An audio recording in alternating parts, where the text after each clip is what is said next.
Welcome to the Banker Lamp. Please enjoy the video. You start by using what you know, the exact email or phone, and a device you previously signed in with.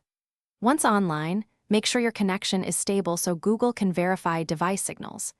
Then go straight to the account recovery flow and enter the account identifier. This kicks off automated checks that compare recent activity. Do this now because Google weights known devices and IPs more heavily, so the sooner you use them, the better your chances of proving ownership. Once the recovery flow runs, you will see multiple verification options. Try the last password you remember first because Google often accepts close matches. If that fails, choose recovery email or SMS codes. Check those inboxes and message history carefully. Also inspect synced devices, Chrome profiles, or Play Store purchases to confirm recent activity. Use the Try Another Way link to cycle through methods. This layered approach increases success because each method supplies independent proof of ownership. You finish by completing any recovery forms with exact details, dates, device names, and locations, because specificity matters.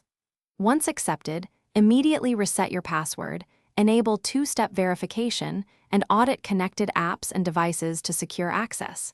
If the automated flow fails, one key troubleshooting tip: retry from a previously trusted device or network, or wait 24 to 72 hours and try again since temporary blocks.